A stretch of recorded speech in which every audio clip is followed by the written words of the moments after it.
بھائی جان مسئلہ یہ ہے کہ میری نوکری تھی پشاور سول سیکٹریٹ میں ڈرائیور تھا۔ محمد مشتاق میرا نام ہے، والد عبدالقادر ڈی خان کا رہائشی ہوں، تحصیل پروا، خانہ درابن خود سکنہ روڈا شریف۔ 2010 میں میرا گھر گر گیا تھا سیلام میں، اور میں نے 9 دن غیر حاضری کی، اور میری ایک بیٹی بھی فوت ہو گئی تھی، جو کہ سیکٹری حفیظ الرحمان تھے۔ عوامی نیشنل پارٹی کی گورنمنٹ تھی، اور اوپر پیپل پارٹی کی گورنمنٹ۔ 2010 کی بات ہے؟ جی 2010 کی بات ہے۔ عوامی نیشنل پارٹی کی حکومت تھی کے پی کے میں، اور وفاق گورنمنٹ جو تھی وہ کے پی کے اپنا پی پی کی تھی۔ یہ آرڈر سر موجود ہے۔ 2010 میں جو ہے سیلاب کی وجہ سے سیکٹری ایڈمن نے مجھے نوکری سے نکال دیا گیا تھا پشاور میں۔ میں نے اس کو بار بار درخواستیں بھی دی کہ میرا گھر تباہ ہو گیا تھا، برباد ہو گیا تھا۔ زورا نگار انکوائری افیسر تھی، جو کہ اس نے میری یہ بلایا تھا کہ آپ کا کیا مسئلہ ہے۔ میں نے کہا میرا یہی مسئلہ ہے۔ اس نے ایگریمنٹ میرے 2 اسٹاف کیے تھے کہ اس کو نوکری سے نہیں نکالو اور اس کو نوکری پہ بحال رکھو۔ اس نے سیکٹری ایڈمن نے اس کی بھی بات نہیں مانی، اور مجھے نوکری سے نکال دیا گیا۔ اس کے بعد میں نے سروس ٹریبونل میں اپیل کی عدالت میں 2011 کو، اور پہلے چیف سیکرٹری کو اپیل کی، جو کہ آج دن تک اس کا جواب مجھے انہوں نے نہیں دیا، چھپا کے رکھا ہوا تھا۔ سیکرٹری ایڈمن نے دوسرے بندے کو بھرتی کر لیا تھا، ڈرائیور کو پیسے لے کر کسی سے کو بھرتی کر لیا تھا۔ تو آپ کو نکالا بھی اسی وجہ سے؟ جی بھرتی کرنا تھا؟ جی اس سے بھرتی کرنا تھا، اس نے میری سیٹ خالی کرنی تھی۔ وہ آپ کا کوئی جاننے والا بندہ ہے؟ جی نہیں، وہ نہیں جاننے والا بندہ ہے، وہ ویسے پٹھان ہے، پشاور کر، اچھا، طارق نام ہے اس کا۔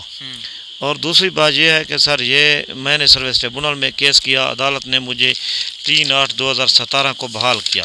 انہوں نے پھر بھی میرا آرڈر نہیں۔ 3/8/2017 کو 7 سال آپ کا کیس چلتا رہا؟ جی 7 سال کیس چلتا رہا۔ ڈی خان سے پشاور میں آتا رہا، پیشوں پہ بڑی مشکل سے میں بھائی سے لڑ کے، امی سے لڑ کے، کرایہ مانگ کے ادھر آتا رہا، لیکن سروس ٹریبونل کا بھی انہوں نے میرا آرڈر نہیں مانا۔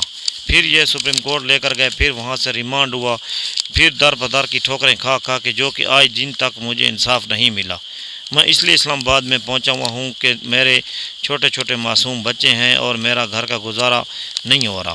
میں وزیر اعظم محمد شہباز شریف صاحب کو اپیل کرنا چاہتا ہوں، اور پوری کابینہ والوں کو اپیل کرنا چاہتا ہوں کہ آپ ان گورنر صاحب کو اور وزیر اعلیٰ کو، اور دونوں کو آپ ذرا ہدایت کریں کہ تاکہ یہ میری بات سنیں، کیونکہ میں درخواستیں دے کر تھک گیا ہوں۔ آج میں خودکشی کرنے پہ تیار ہو چکا ہوں، تاکہ مجھے انصاف دے۔ مجھے پوری امید ہے وزیر اعظم صاحب سے کہ مجھے انشاءاللہ اللہ کی رضا کی خاطر مجھے انشاءاللہ یہ بحال کریں گے، کیونکہ مجھے پورا یقین ہے ان کے اوپر۔ میں اس دوران آپ کبھی کسی نمائندے سے نہیں ملے، جیسا کہ وزیر اعظم ہو گئے یا کسی وزیر کے ساتھ، جو آپ کا یہ مسئلہ حل کرا سکے؟ میں سر سب سیاسیوں کے پاس گیا ہوں، کسی نے بھی میری بات نہیں سنی، سب کے پاس گیا ہوں۔ کس کے پاس؟ میں ادھر ڈی خان میں علی امین کے پاس بار بار چک گیا ہوں، اس نے کہا بس آپ کو بحال کر دیں گے انشاءاللہ، بے فکر ہو جائیں، لیکن کچھ بھی نہیں ہوا۔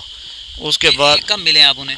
میں 2017 میں جیسے عدالت نے مجھے بحال کیا، میں نے ان کو کہا کہ اس کو آرڈر کو بس بحال کرواؤ، یہ کبھی سپریم کورٹ لے کر۔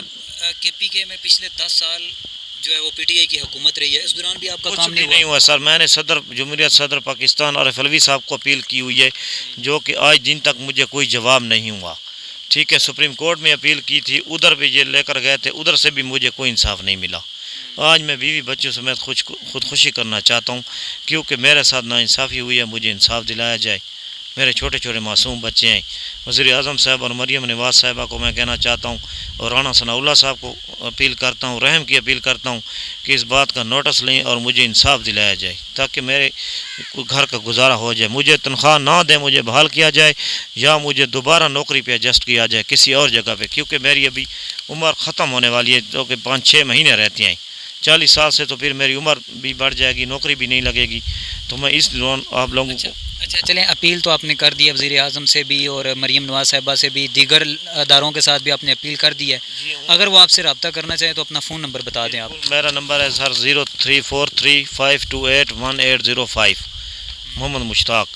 ٹھیک ہے، یہ جو اس دوران 13 سال گزر گئے ہیں، تو کیسے گزارا کرتے رہے ہیں؟ سر میں ادھر پکوڑے بیچتا ہوں، ٹھیک ہے، کیونکہ میں نے کمر کا آپریشن بھی کرایا ہوا ہے، پکوڑوں سے میرا یہ گزارا ہو رہا ہے کہ میں کرایہ بھر کے ادھر آتا ہوں اور پھر جاتا ہوں۔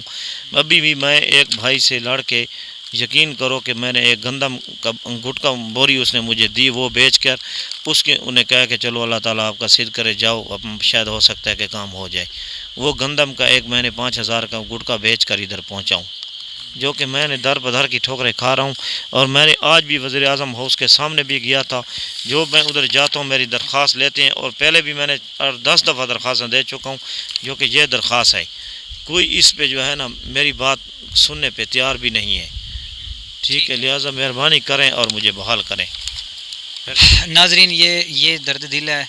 ان کا کہنا ہے کہ مجھے بحال کیا جائے, نہیں تو یہ اپنے بچوں سمیت خودکشی کرنے پہ تلے ہوئے ہیں, کیونکہ کہتے ہیں گزارا نہیں ہوتا. کمر کا آپریشن کروایا ہوا ہے. میں نے نوکری کی ہے کچھ دن, کسی مجبوری کی وجہ سے سیلاب کے اندر ان کا گھر گر گیا تھا, جہاں پہ ان کی بیٹی بھی جو ہے وہ جاں بحق ہو گئی تھی. اس وجہ سے انہوں نے چھٹیاں کی ہیں, اور ابھی اپیل کر رہے ہیں وزیر اعظم پاکستان, صدر پاکستان, مریم نواز اور دیگر جتنے بھی اس وقت اعلیٰ عہدوں پر فائز ہیں ان سے, کہ ان کی نوکری بحال کی جائے تاکہ یہ اپنے بچوں کا پیٹ پال سکیں.